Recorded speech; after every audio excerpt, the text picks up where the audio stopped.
right, guys, welcome back. This is of Stone and Clay, episode whatever, because I'm not sure which episode this is going to be. But today we're here with Tyler Hall, who is the host of the Rollercoaster podcast, and he's done a lot of other cool things. And I was just recently on his podcast, incredibly recently, in fact. But yeah, I'm happy to have you here, and appreciate you taking the time and flying out here. And I know you're doing a million podcasts this week, so Thank you, brother. yeah, appreciate you being out here. We talked about this a little bit on your podcast, but tell me a little bit about what was the impetus for you getting into podcasting and deciding you wanted to tell stories and you wanted to share hard things you've been through and capture, these deep moments with other people. The reason I launched the podcast was totally different than what it is today. Yeah. And I think there's some good lessons here, right? Which is most startups in software, for example, they pivot. Mm-hmm. Yeah. Right? So what you thought you were going to build and what you thought the market wanted is not what you end up building or what the market wanted. And it's the same in podcasts, right? I found this, that it takes 10 to 20 episodes to really understand who you are and who your podcast is. Yeah. And who your audience is, right? And so I launched it I had sold a software business and kind of came out of that and wanted to network with other entrepreneurs who had built software businesses and exited. Mm-hmm. And so the Rollercoaster podcast of launching and exiting a business was really the whole deal. Yeah. And so I did 10 or 12 episodes, and nobody cared. Nobody watched it. It was horrible. Like the audience for rich entrepreneurs that had made it was this big. Mm-hmm. No one cared. Yeah. And the data was showing. But I was enjoying the conversations. They were fine. Right. Well, the people that do care, they'll go listen to the big names. Yeah. They'll go listen to Warren Buffett or whoever. Sure. Yeah. Totally. And so I came across a clip of a guy that was on a friend's podcast. This guy's name was Mason Sawyer. And he was talking about an experience he had where he received a phone call from a police officer that was informing him that there was a terrible accident, that his entire family had been killed. And I just, this video really made an impact on me. And I sent him a message and I said, "Hey man, if you ever want to talk, I just want to put myself out there that I'm somebody that you can call. Here's my cell phone number." Mm-hmm. And by the way, at this time, no following, no social media, it was still very new in the Rollercoaster podcast. And he called me and we spent an hour and a half that night talking, and I just listened, and he cried and he laughed. And I said, "Hey, why don't you come on my podcast?" Mm-hmm. He said, "It's not really meant for this. I interview entrepreneurs. You're a school teacher. I don't know how it's going to go, but let's just, that would be meaningful to me, and hopefully it would to you." Right. So he comes on the show. We released that episode around episode 12, and we had 10 times the amount of views and downloads on that episode than the previous 11 combined. Right. Okay. So it was for me, and by the way, it was much more meaningful for me to have that kind of conversation than the previous ones with all these rich dudes. Yeah. And so, at that time, it wasn't like I made this hard pivot, I'm going to focus on this, but I started taking more of a chance and having more people on with stories like this. And, fast forward to today, we're 75 or so episodes in. We're about 16 months into launching the podcast. And it's the majority of the guests that we have on are guests that have been through some deep, traumatic, rock bottom experience and navigated their way out of it. So now it's the roller coaster of life.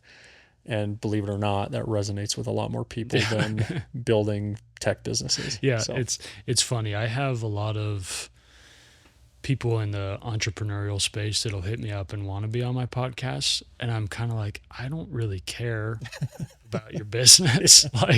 So true. I just, and that's not my background. So I really, really don't care.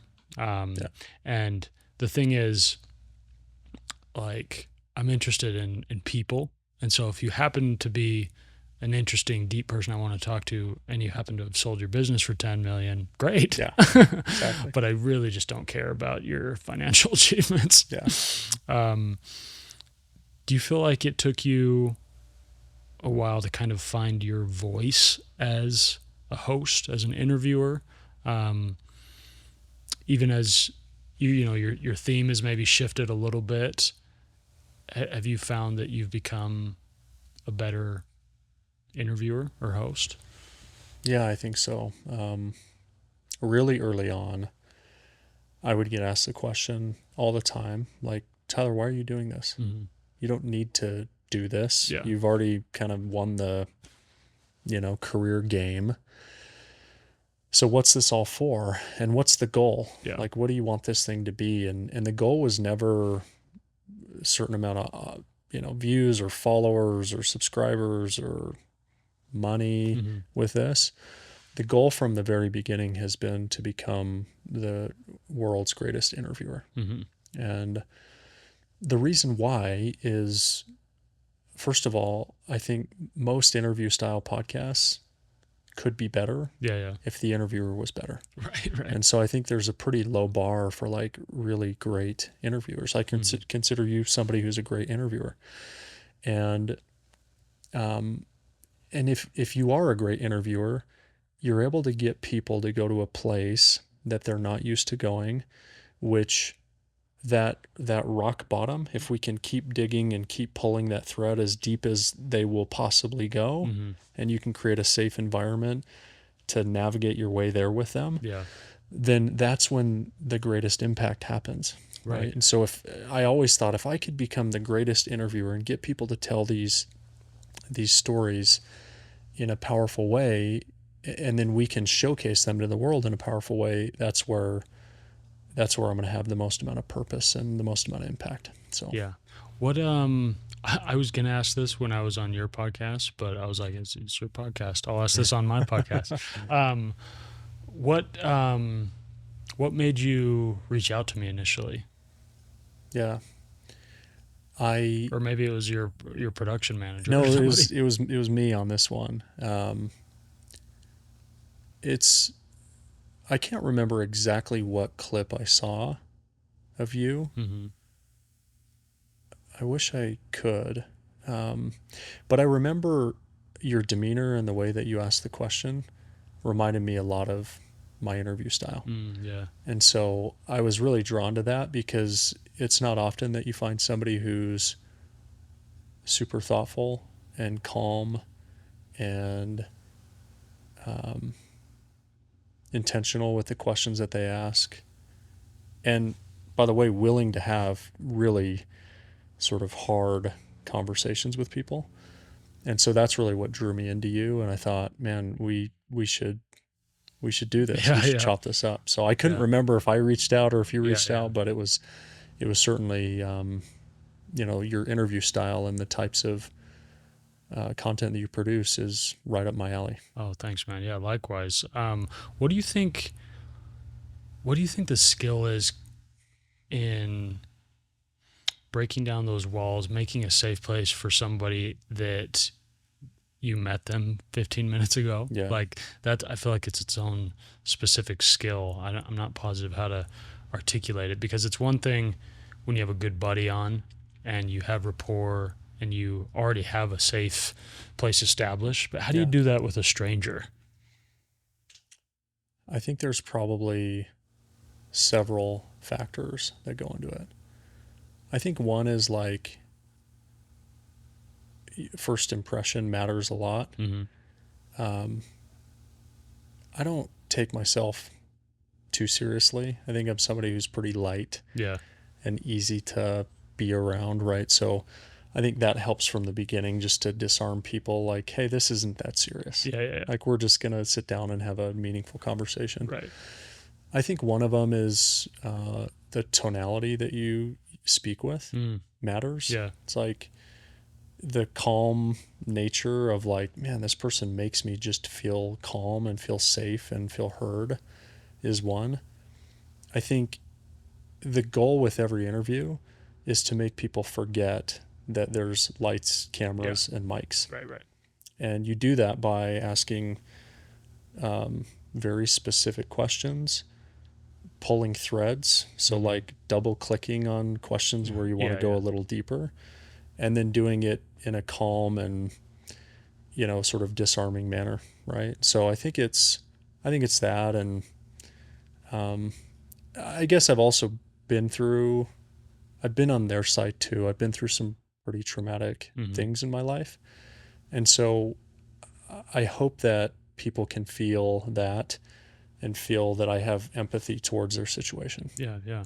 Um, you have a really cool, beautiful story about your wife, but I wanted to first ask just how you met her, what made you fall in love, what was it about her that was different that Mm, changed everything for you? Yeah. that's a cool question. Um, we met when we were 2 and 3 years old. Really? So I've known my wife literally my Wow. entire life. Yeah, wow. They grew up in the same area as us. We went to the same church Where are when you, we where were are you guys kids from? in Chandler, Arizona. Oh, okay. I grew up in Phoenix. Yeah. Yeah, yeah. And her older brother was my best friend for Mm-hmm. many years growing up as a kid, and she was just kind of always the annoying little Yeah, sister. yeah. And when she was 12 or 13, she moved away to Gilbert, Mm-hmm. which at that time seemed so far away, Yeah, but it was really like 10 minutes down yeah. the You road, don't have a right? car, so you might as well be Yeah, it was gone. like so far away. And a couple years later, when I was 15, I moved to Utah. Mm-hmm. And so we lost touch for 5 or 6 years. But every summer, I would still hang out with her brother. So I'd go down there and spend time with him, or he'd come up to me. And I remember seeing a picture of her um, around the time that she was probably 16 or 17, and telling her brother, "Man, like, your sister's hot, Yeah, dude. Like, I want a piece of that action, right?" And he yeah, would yeah, just be like, "Shut up, you're an idiot." yeah. And when he was serving his LDS mission, I went and picked him up from the airport. So I lived in Utah at this time. He lived in Arizona. He was coming into the Provo MTC.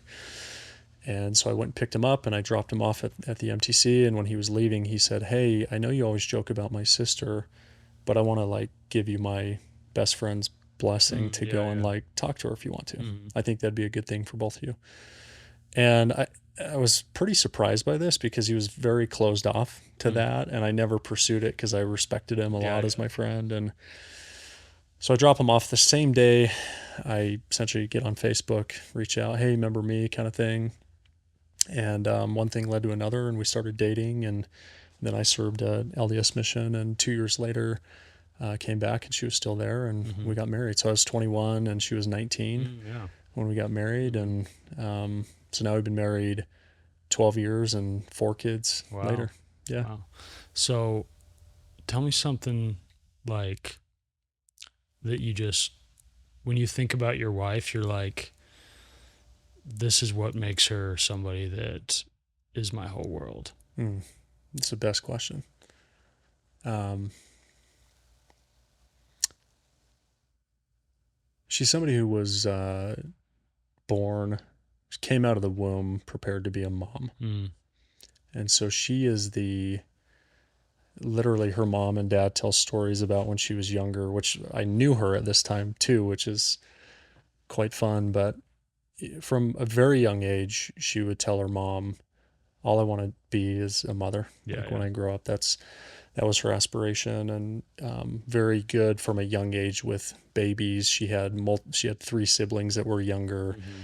From the time she was 5, 6 years old, she was changing diapers and caring for the younger ones. Yeah. And um, so I think she's one in a million when it comes to being a mother to our kids. And um, I feel very grateful for that. She never complains. She's never dealt with any sort of postpartum depression. Mm-hmm. She feels a deep sense of purpose and fulfillment doing that. She doesn't Yeah. feel that something's missing by just being a mother, Yeah. um, which I know in 2024 there seems to be more and more pressure around this. So that's the main one that sticks out to me. Yeah. And you said this very casually, but I think such an amazing quality in a human is somebody that never complains, and it's really rare. Yeah. What do you think it is about her character or her personality that makes her just decide whatever I'm going through, I'm not going to complain? And has that bled into your life? Do you feel like you do a good job of not complaining?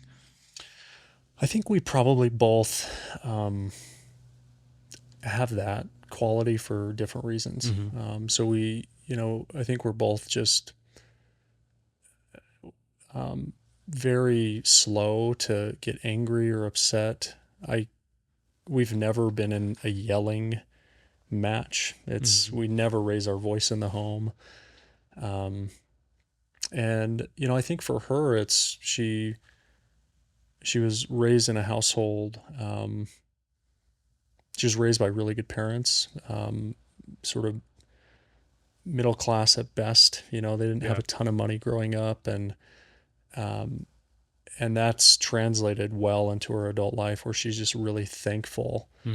And the level of gratitude that she has for a roof over her head and food and water every day really, I think, offsets her ability to be negative and complain about things. So I think a lot of it stems from her childhood. Yeah, I think if you're really good at practicing gratitude, it's hard to complain. Yeah. Yeah.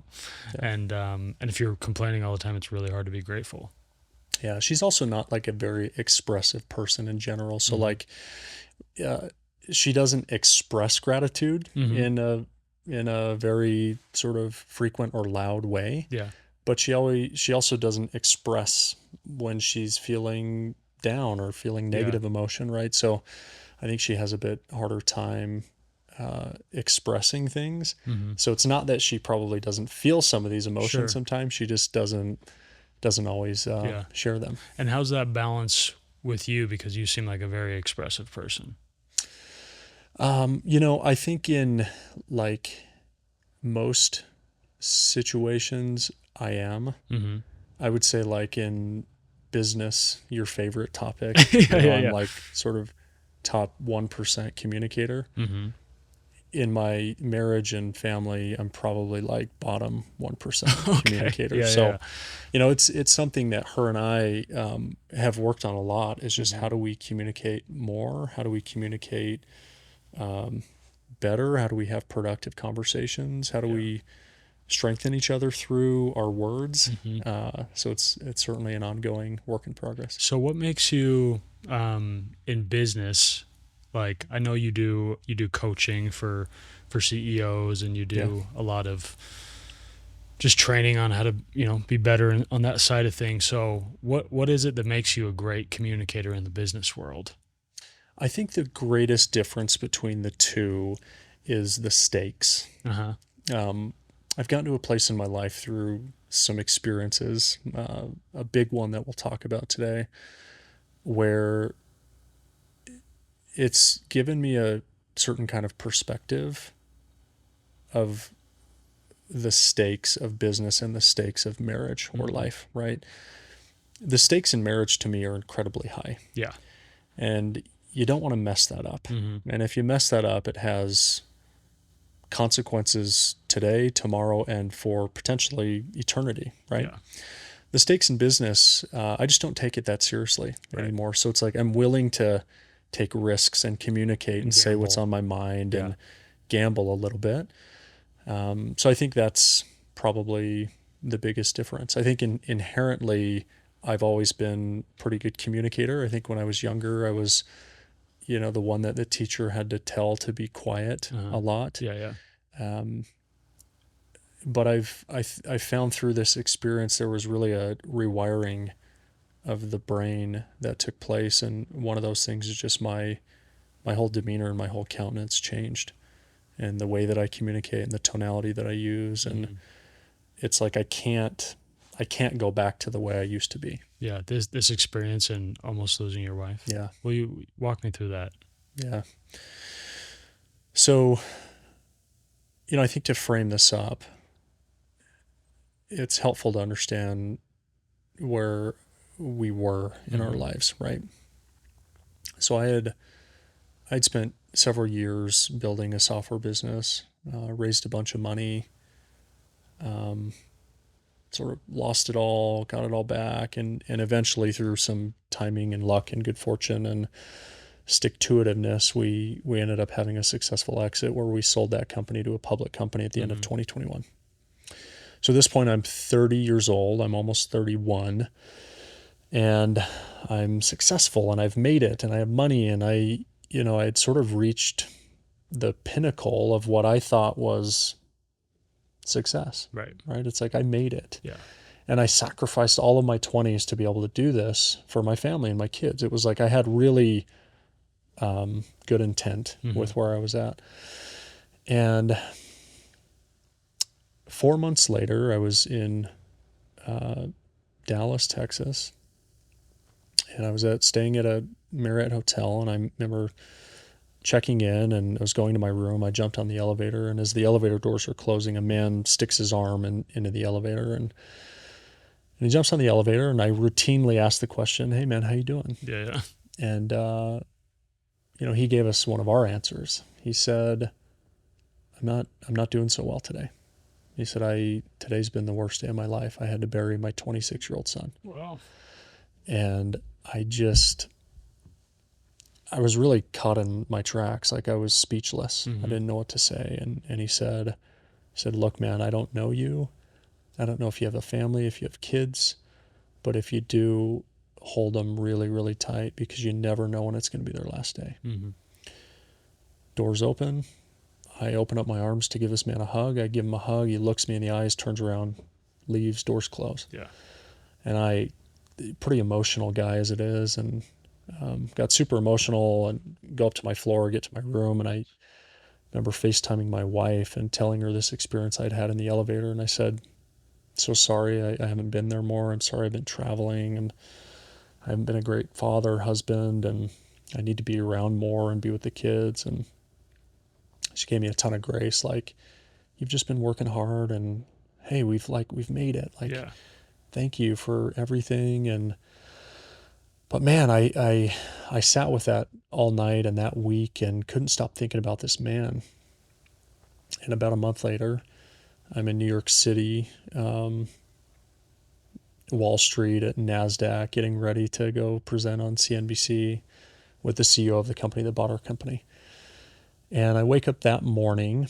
It's a Tuesday morning, March 1st, 2022. And I get woken up from a call coming in. And I look at the caller ID. It's my mother-in-law. And at this point, it's 5 a.m. Arizona time. And so instead of answering the phone and saying hello, I said, "What happened?" Yeah. I just knew something. I was kind of thinking / hoping maybe it was one of my kids got hurt, something happened, but it was 5 a.m. It was confusing to me. And without hesitating, she said, "Brooklyn's been in a terrible accident, and we don't know exactly what's going on, but she's in an ambulance going to the emergency room. You should probably come home." Yeah. So I text my assistant. I say, "Hey, I'm not going to make it to our thing today. I need to get out of New York. I need to get home. Can you get me like the soonest flight?" And so as I'm heading to the airport, I'm getting text message updates. By the way, like, for anybody that's been to New York City, it's the hardest city in America to like get out of. Right, so like right. if you're in the middle of the city Yeah. and you're trying to get anywhere, it's at any time of day, really, it's just takes an eternity. Yeah. And so I'm in this Uber and I'm getting text updates from my father-in-law, and they read like this. They say, "Hey, I'm following the ambulance to the hospital. I'll keep you updated. Just got to the hospital. They checked her in to triage. They're doing an ultrasound. They found 2 liters of blood in her abdomen, which is 40% of the blood in the body. They just rushed her in for an emergency surgery. And at this point, he sends me a photo, and the photo is of the whiteboard in the hospital, and it's the diagnosis that the doctor had written on the whiteboard. And it says ruptured ectopic pregnancy." And so I have no idea what this is. I go to Google, I type it in, and I realize that in the majority of cases, when this happens in the home, it's fatal. And so I went from... She was pregnant at the time. She's pregnant, yeah, about 10 weeks.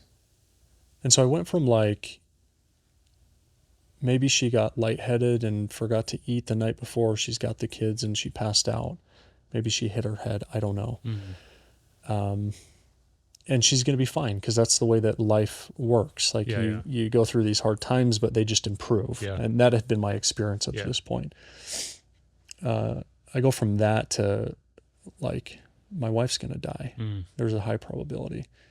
And so I'm standing in the airport and I'm leaning on, I think it was an ATM. I can't remember.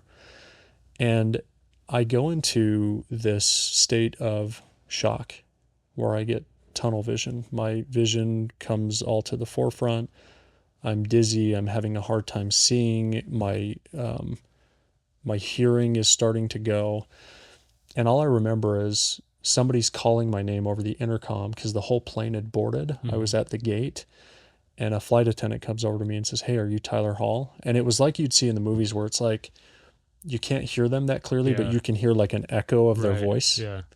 And you're like, "Oh, so sorry. Yeah, what's going on?" And they're like, "We're leaving. Are you coming on this flight?" Right?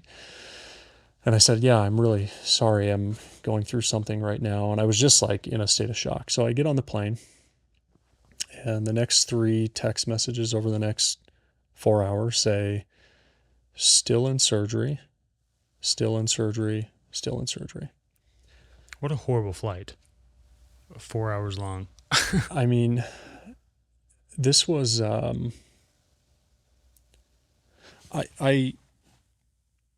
wrote down what I was feeling in this moment, and I'm happy to read this Yeah, please. to you because I had enough, like, at some point I got composed and I felt compelled to write this down because I thought, I'm going to forget this. I'm in this weird state. I know I'm going to forget this. And so I wrote this down. I'm going to pull it up for you.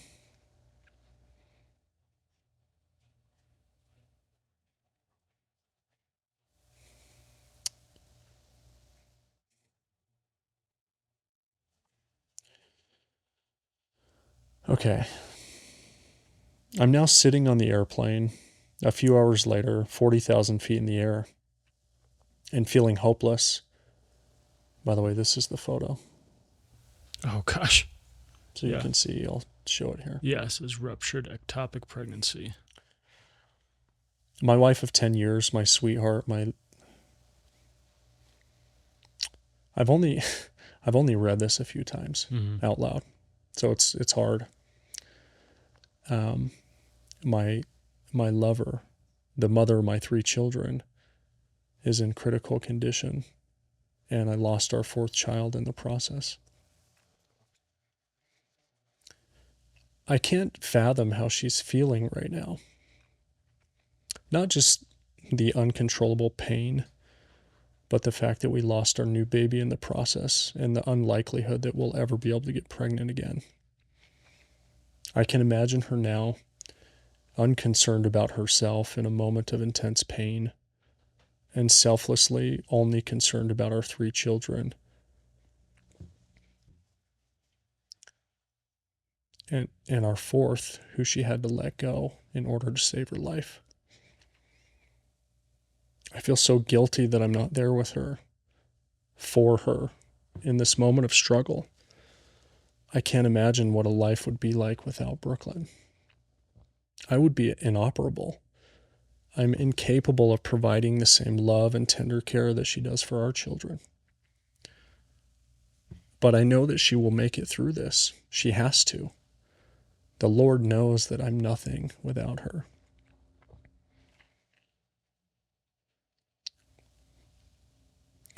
He knows that our children have needs that only she can fulfill. So she'll be okay. In moments like these, it immediately takes me to a place of reflection. Who am I? Can I be doing better? What is most important in life? Relationships are so much more fragile than they may seem.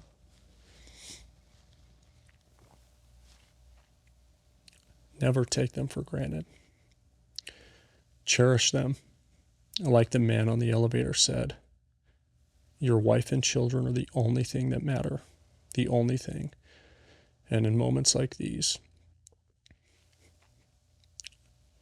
this counsel feels all too real, more real than I want it to feel. And that's the end.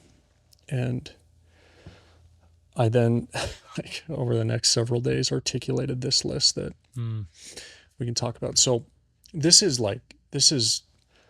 you said it's probably felt like the longest flight. I mean, it was my entire life played back in my mind in 4 hours. Like everything, every interaction that I'd had with her.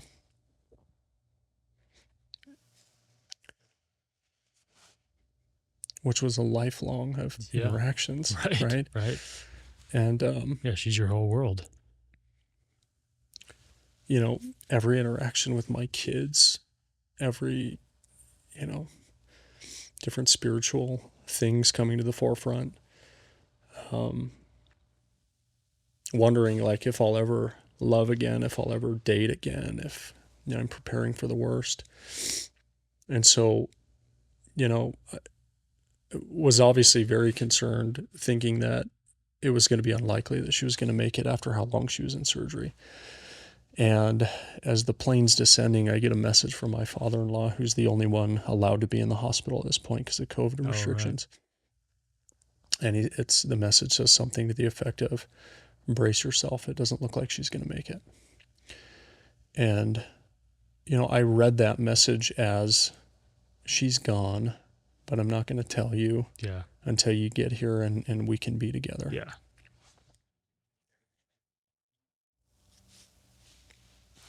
And that, just like the amount of, like, guilt that I felt towards the fact that he was the one there and it wasn't me. It was her father. He had to be witnessing all this, like his daughter dying, right? Caused me a lot of pain for a long time. So, you know, we land and I'm running through the airport like you'd see in the movies. I had enough, like, I guess, ability to call an Uber. I get in the Uber, we rush to the hospital, and remember running past the emergency room exit and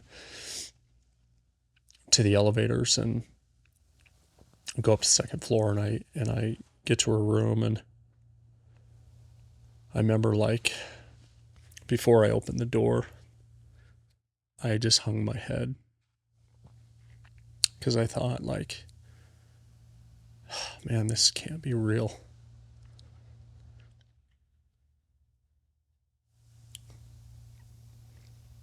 So I walk in and, man, sometimes this is easier. It's a safety that you provide. So I walk in and audibly, I remember the first thing that I hear is the heart rate monitor is still going. And so I have this deep amount of gratitude in this moment for one more moment together. And I remember I sit down at her bedside and I ask her father, who's in the room, I just said, hey, how's she doing? And before he could even answer, she had a really scary episode, this seizure-like episode, and I had ran out in the hall and was yelling for help, and they came in, and very chaotic. They calm her down, and I remember that night laying in the hospital watching the heart rate monitor with my eyes peeled open for 10 hours, just hoping and praying that it would stay on and keep going. She'd lost a lot of blood. In most cases, it was more than you can lose and stay alive, right? And so they've got a double blood transfusion. They're pumping her full of new blood, and we get through that night, and then one night turns into a second night, and then a third night, and on the fourth day she starts coming to. There's a ton of miracles that we saw in those few days, a lot of fasting, a lot of prayer. And I remember I was sitting at her bedside, and communicating with me, and which was a miracle because she was basically in a state of comatosis Yeah. up until then. And at some point I said, "Hey, do you remember what happened when you had that seizure in the room? What was that?" And she said, "Yeah, when I, by the way, it was the only sign of life for days." She said, when I heard your voice, it gave me life." Oh, wow. And you know, you thought we were connected up until then because we had known each other our whole lives. Like Right. that moment for us was a connecting experience that I'll never forget and that will last for eternity. Um, so the silver lining here is she makes it, not without a lot of complications and trials over the next couple of months. Makes it, starts getting healthy, and fast forward 2.5 years, and you would never know. She's Yeah. super healthy. We had another child about a year ago, just over a year ago, named Noah. It's our third daughter in a row, against the odds, and so she's a miracle. Yeah. How do you balance? First of all, thank you for sharing that and sharing that piece you wrote. I love that in that moment you had that clarity of mind to write it down because you felt like it was important. And to me, that what you wrote down looks like just a prayer, essentially. Yeah. Right? It's a prayer of gratitude. It's a prayer of reflection, and it's maybe it wasn't dear God, but it was yeah, just kind of a prayer in your heart. I thought that was beautiful. Thanks. How do you balance once you're out of that immediate hell, kind of these coexisting emotions of grief for losing your unborn child, and then the joy, you know, and happiness of having your wife out of the woods? You don't, Yeah. I think, is the answer, right? Like, you can only, I think, process so much at Yeah. one time. And You compartmentalize. we, we actually had this experience where maybe 3 months had gone by. She was finally to a place where she was getting back to full strength. And we were laying in our bed at night together, and it like dawned on us that we had lost a child. Like, we hadn't really talked about Yeah, it, you thought about hadn't it. had time to We were so focused process. on her health that it just never crossed our mind. And we had this moment together that evening where,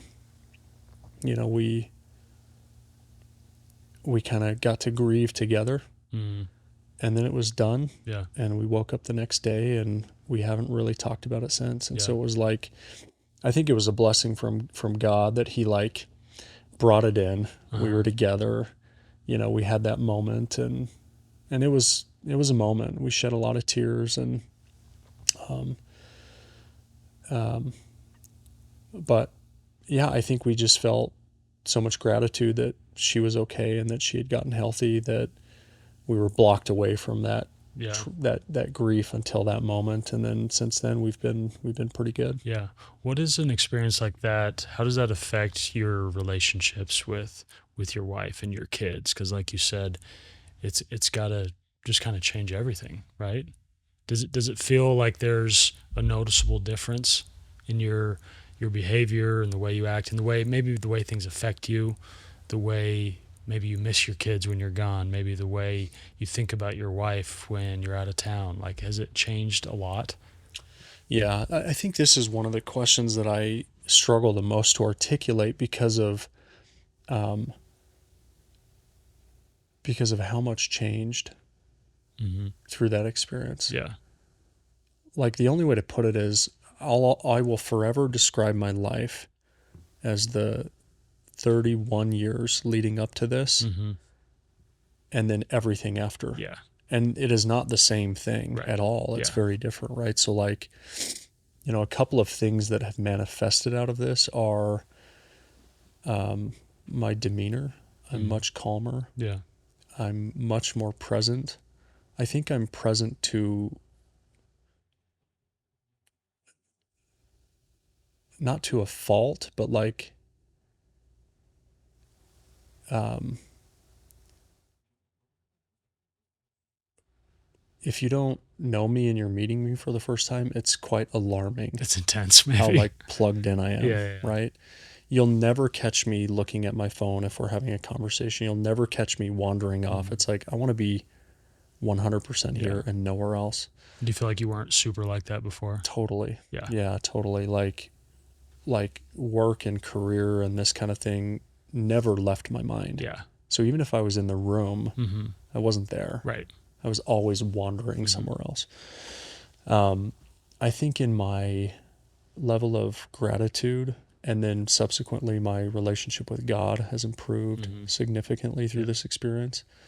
There were certain things that he showed me throughout this process that somebody stubborn like me probably needed to see or needed to go through to really build conviction around him and around Jesus Christ. And which is like, that's the downstream effects of that is like everything in my life, right? The way that I think about money, the way that I sort of prioritize things in our life that we think we need, the way that I spend my time is totally different. I really value time with my children and with my wife now. I schedule it, I prioritize it.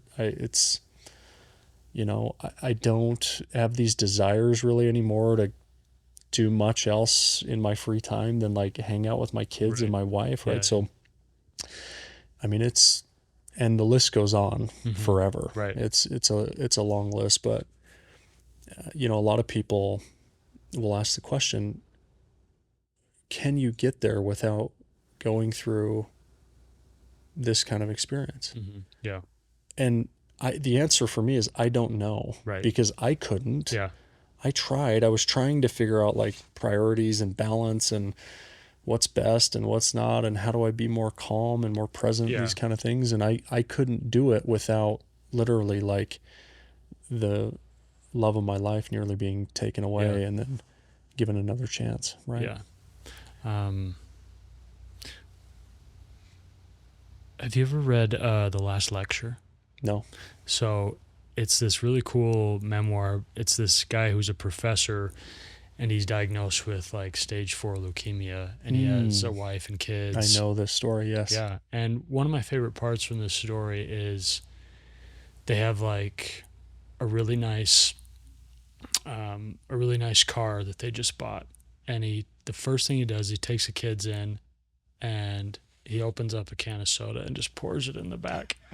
And the kids are freaking out, and he's like, I just want you kids to understand that this car doesn't mean anything to me. I'm grateful we have it. It's nice to have a nice car, but you mean way more to me than this car. Yeah. So if something gets dirty, if something gets broken in our home, these things don't matter. You guys matter. And it was such a cool, like, intense object lesson, right? But the book is so beautiful because, it's just a man's moment to reflect on what's actually important. Yeah. But unfortunately, sometimes you need those moments to kind of jar you and remind you.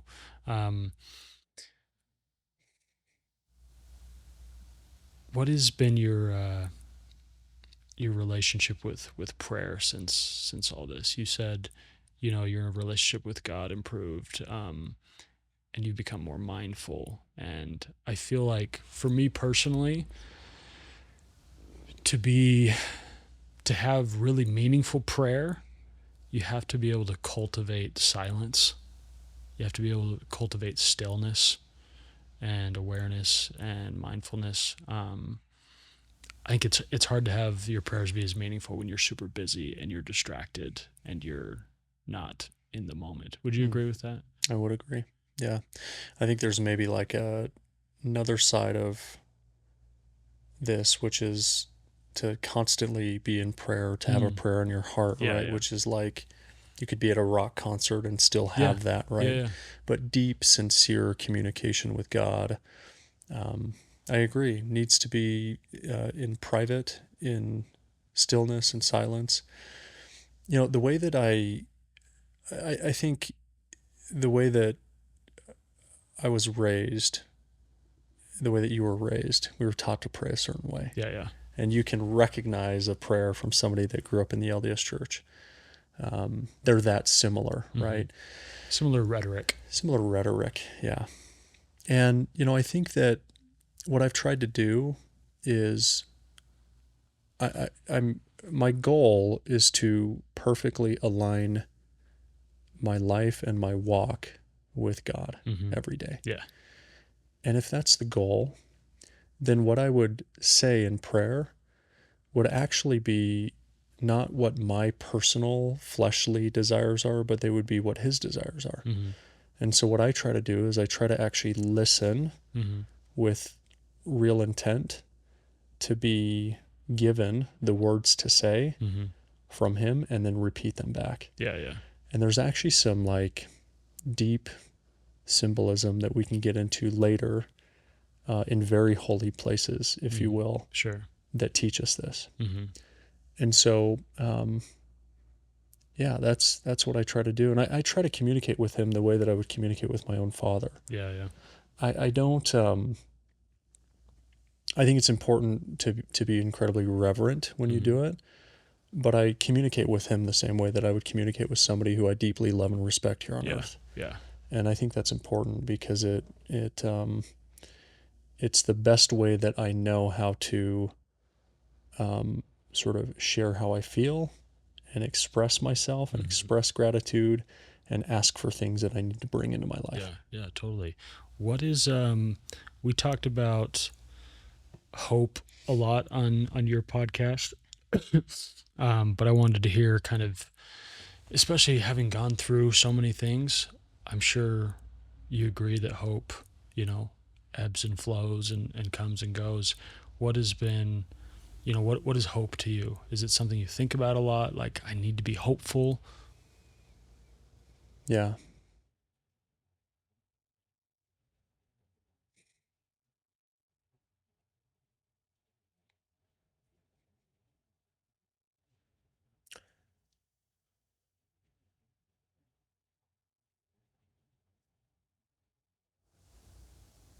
I think it's, I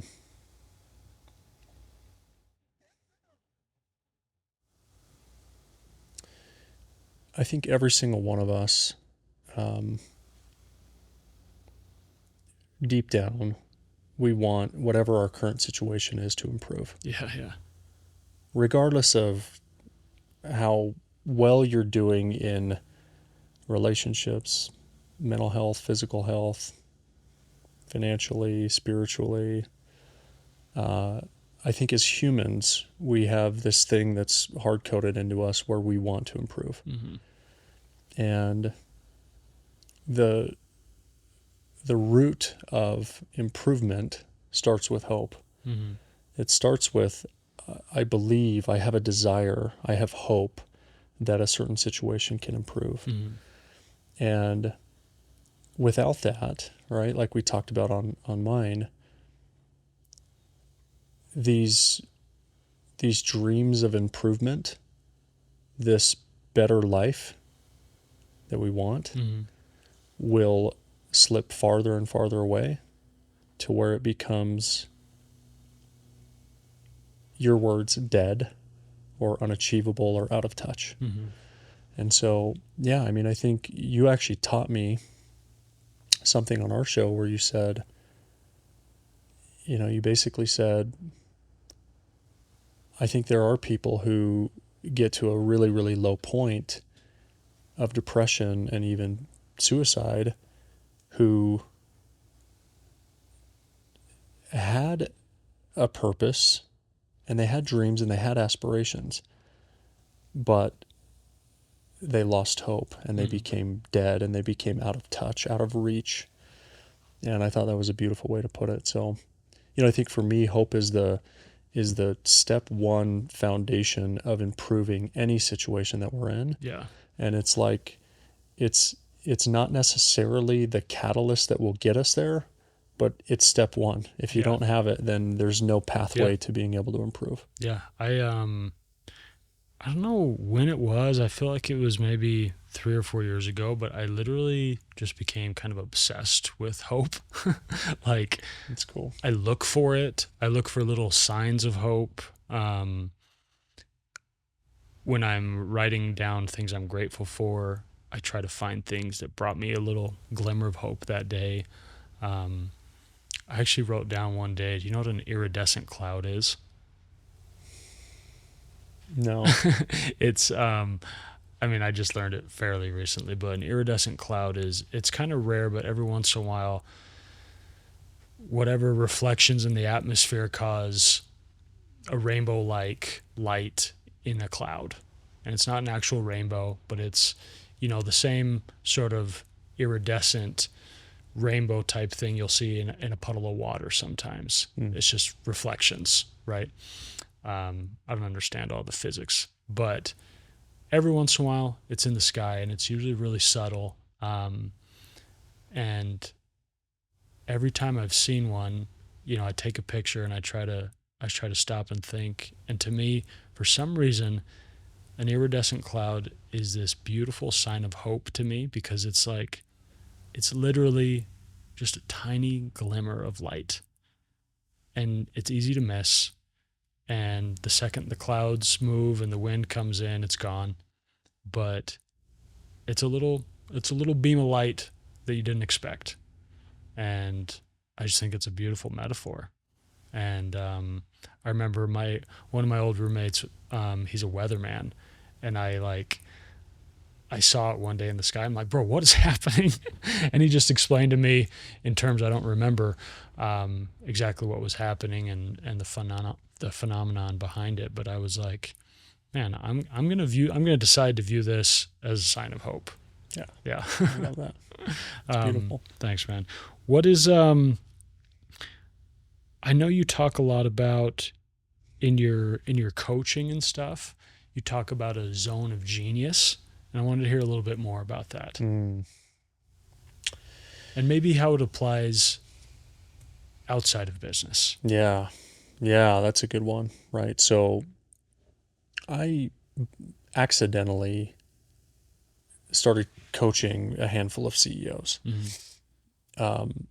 After I sold my company, I had some free time and a little bit of know-how and a framework by which that I operated on as a CEO. And there's three foundational things that I teach when I start an engagement with a CEO. And one of them is this idea around, it's called the energy audit and zone of genius. Okay, so the idea is this. The idea is when you're going throughout your life, okay, I'm going to liken this to life, not business, because it's way more interesting. When you're going throughout life, every single thing that you do is either improving and increasing your energy or it's depleting your energy. Yeah. There's actually no, scientifically, we know that there's no stagnant anything. It's either going up and to the right or it's going down to the right at varying degrees, depending on what the thing is. And so there's 4 zones in the energy audit that you need to contemplate. Okay, so zone 1 is the zone of incompetence. These are things that you would do on a daily basis that you are not good at, not competent at, and that you also hate. Okay. So like cooking for me. There you go. Does cooking give you energy? No, you hate it. Right. Okay. Number 2 is the zone of competence. These are things that you're competent at. You can do them, but that you hate. Okay. Okay. Also a red zone. Also depletes your energy. Okay. Laundry. You can do it. You hate doing it. Yeah. Doesn't give you energy. Number 3 is the danger zone. We call this the zone of excellence. These are things that maybe you're uniquely qualified to do. You're great at doing, but that you hate. Oh, interesting. Okay. Yeah. So that could be like... it's a lot of people's occupations. A lot of people's occupations. I'm good at doing this thing, but I hate doing it. Right? Doesn't give me energy. And then number 4 is your zone of genius. Okay, this is the green zone. These are things that you love to do, and that you're also uniquely qualified to do. That you're great at. And so the idea here is the energy audit goes like this. It goes every single week, come Friday, you're going to look back at your week and you're going to look at your calendar and you're going to say, here's the 63 things that I did this week. Mm-hmm. And with a red marker, you're going to circle the things that didn't bring you energy. Mm-hmm. And with a green marker, you're going to circle the things that brought you energy. Then you're going to say, out of these 63, what percentage of my time was spent in my zone of genius? Energy creating things, okay? And the goal is to get to a place where most CEOs, when we start this out, are about 80% red zone, energy depleting, and 20% green. And the goal is to reverse that. Oh, okay. The goal is to be spending 80% of your time in energy giving things. Yeah. And that you're great at, that you love to do, Mm-hmm. and 20% in the other. Now, what does this do? Well, in the workplace, right? Most people by 5 p.m., 4 p.m., when they're wrapping their day, they close their laptop, they hang their head, they're like, oh my gosh, I'm so glad this day's over. That was the worst day ever. And what happens? They go home and they're like, hi, babe. And she's like, what's going on? I had the worst day ever. And you lay on the couch and you veg out and like, you're not there. You don't talk to your kids. You're not engaging. You're done. You're drained. You want to decompress. You're literally drained. Like, I don't have another ounce to give. Yeah. I gave it all. I put it all on the court, right? Versus this, the ones who spend time doing energy creating things, 5 p.m. rolls around, you're like, dude, I keep going. Yeah. I'm like jamming. I'm motivated, right? Mm-hmm. And finally, I close my laptop and I go home and I'm like, what's up, babe? Yeah. How you doing? I had a great day. How are the kids? Hey, Jet, what's going on? Hey, Sage. And I'm hugging them. And so it translates for CEOs. It translates really well into the home. And studies prove that when you have a really happy marriage and home life, the probability of you being successful in your business is exponentially greater. Right. So how do you create that? Well, you do more things that give you energy, and you take that home and you wake up the next day and it creates this really good feedback loop of energy that's super positive. Yeah. So I guess what's your advice for someone that is, for lack of a better term, stuck in a career or a job where they're like, I'm trying to be positive, but I really dislike almost every aspect of my day-to-day job? Like, would your advice be, okay, as soon as you can, get out of there? Or would it be more, try to find ways to enjoy it? What would be your advice? Yeah, so when it comes to like work, right? A lot of people think work is work and I hate work no matter what it is. Yeah. The reality is, like, if you actually sit down and think about it, you go, okay, what are the thousands of ways to make money? Thousands of different professions that I can have. Well, which of these things are things that I actually like and that I enjoy, right? And you'd be surprised that like a lot of professions, specifically like in the medical field, in teaching, in public service, like these people actually do love their jobs. Like a lot of these people, like I love showing up and pouring into children every day and teaching. I love showing up and helping patients. I love, but for people that feel stuck, it's like, what are the things that you love to do, and that you're uniquely qualified to do? Yeah. And a lot of times what happens is people go, well, I love doing this, but like I'm not that good at it. It's like, okay, could you become better at it? Right. For example, like I love computer software. I'm in a sales role. I really love computer software, but I'm not really that good at writing code. How long would it take you to become proficient? Yeah. And how many available jobs, by the way, are out there for computer programs? There's hundreds of thousands of available jobs today. So it's like, you just have to ask yourself, what is the thing that would give me energy, or the things that would give me energy? And is there a pathway to being able to do that thing? I would say 100% find a way out. Yeah. Because that's not a life worth living. Right. If every single day you're sad and depressed and no energy and, you hate your life. Right. I remember one of my good friends, like 6 months ago, maybe a year ago, his dad passed away, like really suddenly, like fell off a ladder and had a brain bleed and died like within 12 hours.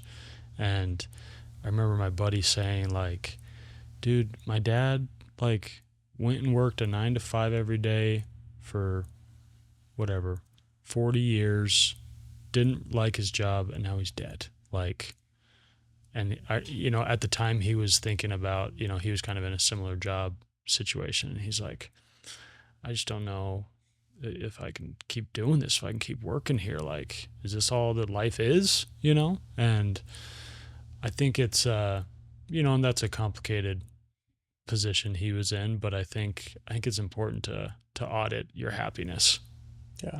and audit your energy and, Yeah. and see where it's being spent. Yeah. The real practicality here is this, Taylor. A lot of people hear what I just said and they go, dude, I can't leave this. Yeah.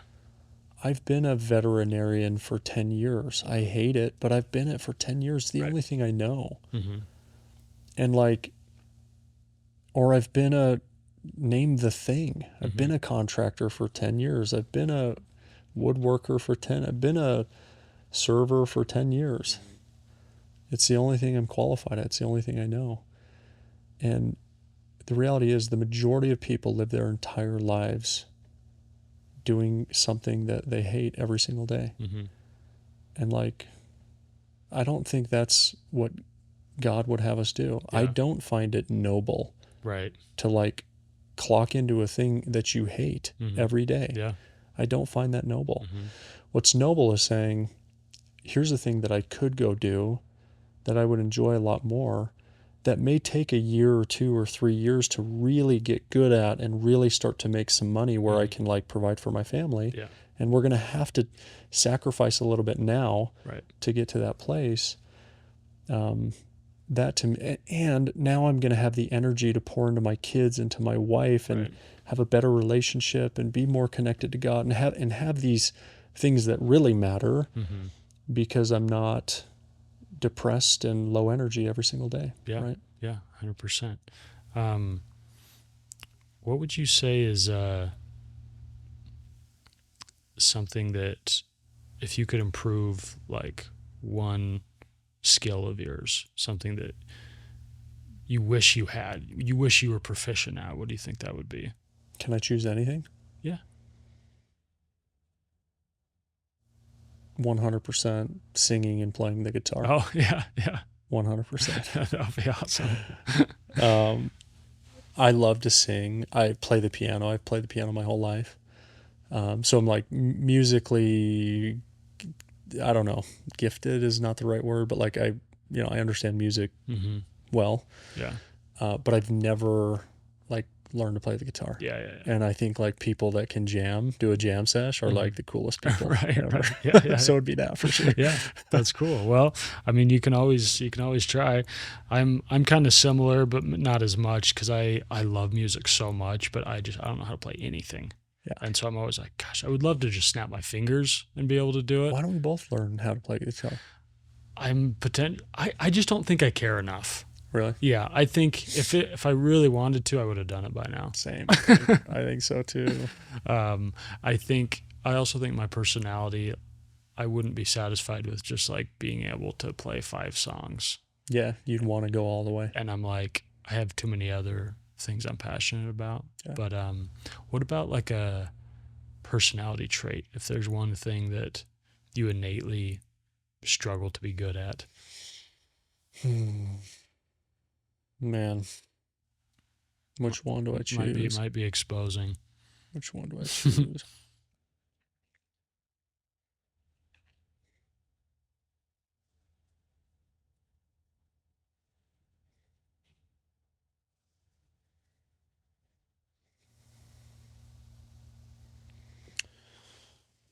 I think it's probably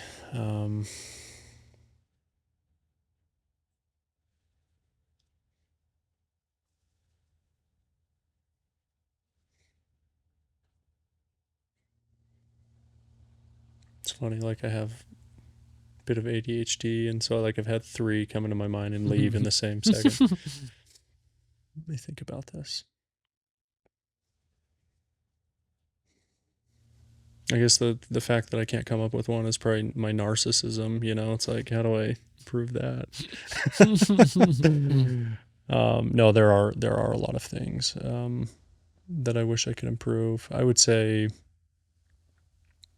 it's probably Um, I have a really hard time um,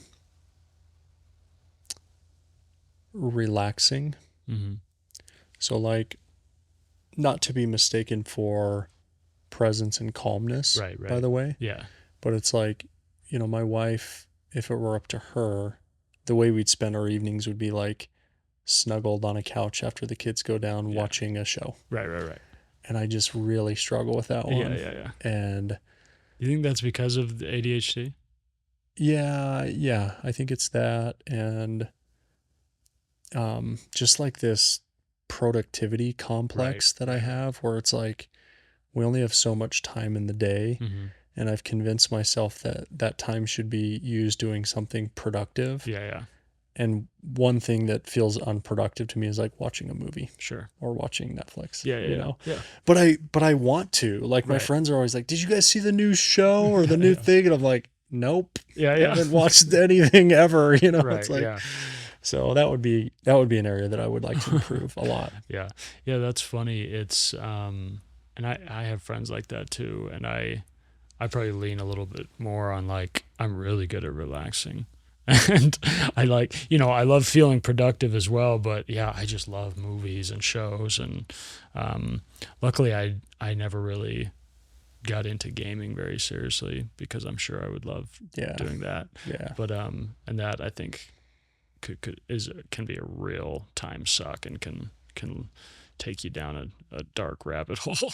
But but I do think there is some value in leisure activities Yeah. and relaxing and turning your brain off for a minute Totally. and especially when it's with somebody you love and they're enjoying it and then you can talk about it and but yeah, it's not easy for everyone. It's one of our biggest rubs in our marriage is Yeah. like my wife's like, "Can you just like relax?" And if it was up to you, what would your activity be that feels semi productive? It would probably be like that. It would be like watching a movie, Mm-hmm. literally. I mean, I know that sounds insane, Mm-hmm. but I haven't like it's really hard for me to just like sit down and watch a movie. Yeah, yeah, yeah. Even like go to the movies. Right, right, Like I want to go to the movies more. right. Like I want to be like up to speed on that stuff. Yeah, yeah. I just struggle with it. That's funny. Dude, having kids and being in the business world for a long time, and then podcasting, what do you feel like um, maybe maybe like boomers can learn from Gen Z and what like Gen Z can learn from boomers and obviously millennials and Gen X they can learn stuff too. But I feel like sometimes there's some dissonance between the groups and they both feel like the others are idiots and either behind the times or um, clueless. Mm. How have you seen working with different age groups, how we can learn from each other's generations? Yeah, look, I find that every generation has a lot of value to give. There's a lot that you can learn from every generation. Mm-hmm. It's like sort of our grandparents versus our parents versus us versus our kids, right? Mm-hmm. And I think the older generation, right, like has set a really good tone for work ethic. Mm-hmm. And that's manifested through and like commitment, Mm-hmm. which I think goes hand in hand, which is like, if you surveyed like sort of 50 to 80-year-olds and you looked at the amount of time that they spent in one job at one company, Yeah. like the average length of time would be like 20 years. Right. And if you look at Gen Z, it would be like 1 to 2 years, Yeah. right? It would Mm-hmm. be a lot less. So I think there's something to be said about when I make a commitment, I'm going to stick to it and I'm going to see it through. So I think Gen Z can learn just like hard work, rolling up your sleeves um, and being committed to things better Mm-hmm. from the older generation. I think the older generation is, they're quite a bit more boxed in with the way that they think. Mm-hmm. And so they tend to be way less creative Right. and not quick to develop solutions to problems. I think the younger generation is a generation that can teach the older generation that any given problem, if you just think through it and are creative, like there's ways to solve it. Yeah. Yeah. And so I think, and just like the art of the possible for the Mm-hmm. younger generation, I think, sort of the 15 to 30-year-olds of our generation, like they believe there's this like instillment of like, I can do anything. Mm-hmm. Yeah. And that definitely was not the case with our parents and our grandparents. Right. Yeah. Yeah. Those are good points. Just to wrap up, I usually ask my guests,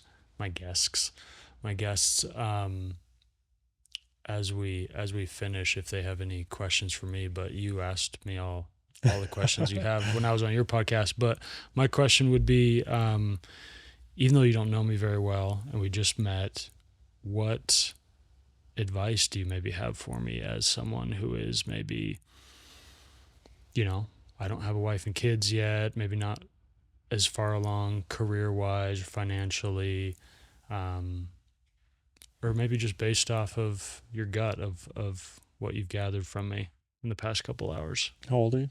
37.